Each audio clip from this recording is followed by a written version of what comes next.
Ingeniero Romelerazo, saludos cordiales. El día de hoy le voy a hablar sobre el tema de método de desificar y esperar de la materia perforación y control de pozos. Este trabajo es basado en la investigación llamado PEA. Métodos de control de pozos. Hay muchos métodos para controlar un pozo. Cada cual tiene sus características y se usa según las condiciones operativas. Pero durante el control de pozos hay una sola regla principal que se debe cumplir en todos los métodos, que es presión de fonde igual a presión de formación.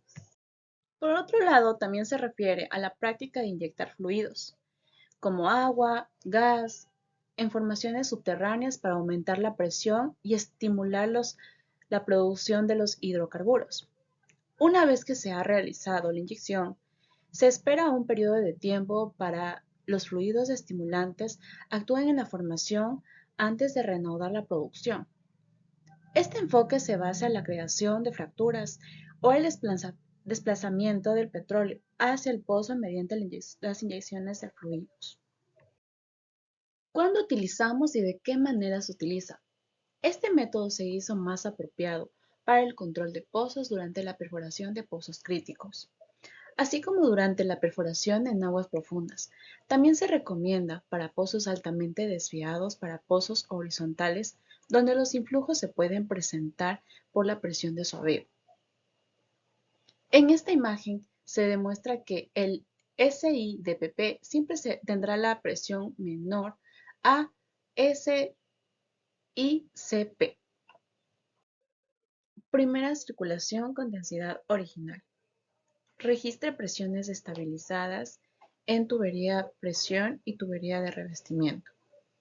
Lentamente inicie el bombeo y abra el estrangulador para alcanzar el régimen reducido y la presión que se observó al cierre de la tubería de revestimiento.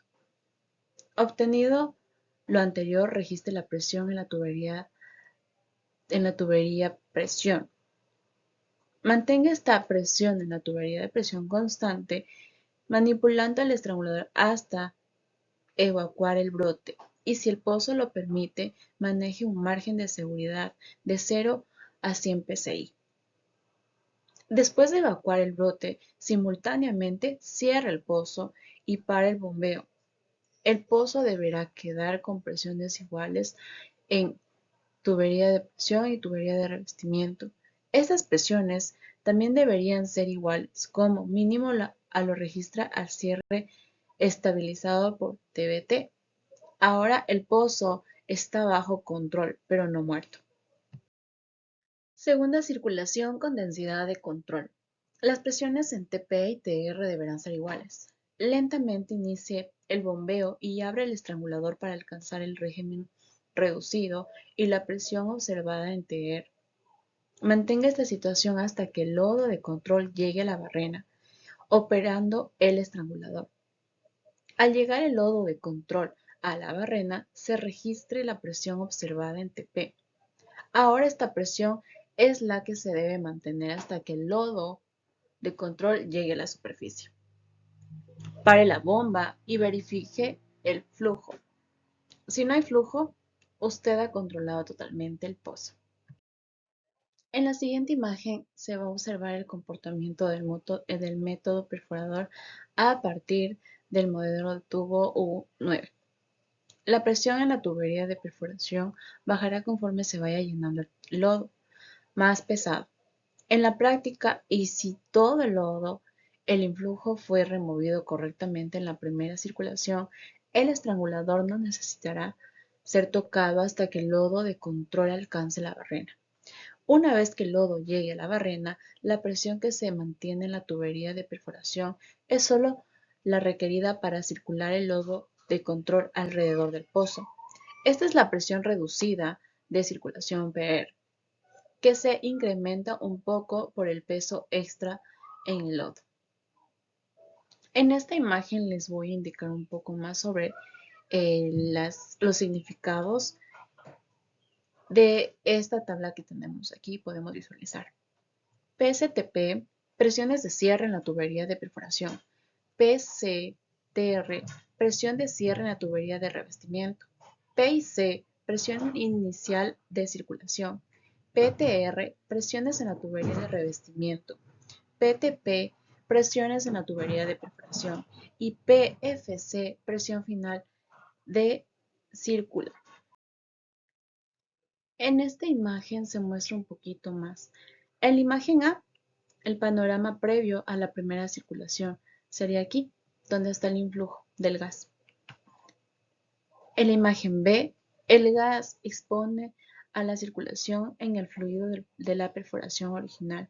Este desplazamiento a través del espacio anular, la presión en la tubería de revestimiento incrementa. De esta forma, la presión en el fondo del pozo permanece constante. Y aquí lo obtenemos. En la imagen C, el pozo lleno con el fluido de perforación original. En la imagen D, la presión en la tubería de perforación disminuye de la presión inicial de circulación a la presión final de circulación, mientras se circula el fluido de perforación que controlará el pozo a la barrena.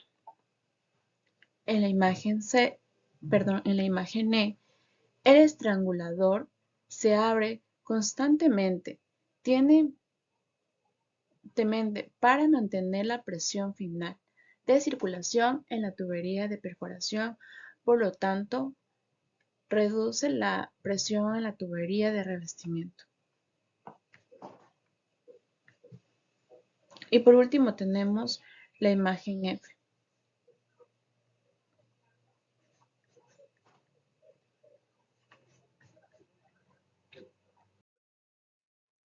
Por último tenemos el método del ingeniero, que son unas ecuaciones realizadas a base de esta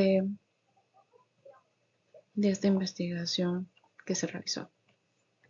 Tenemos aquí el cálculo del volumen de superficie. Por esta parte de aquí tenemos la tubería de perforación de 5, DI 4.28, el longitud 48.50, long punto stand punto tiro 92. Permecha 6.25, 2.25, 500 y 94. En revestimiento 8.63, 7.73, 2400. Agujero abierto 7.38 y 2950. Por este lado tenemos el cálculo de volumen de superficie.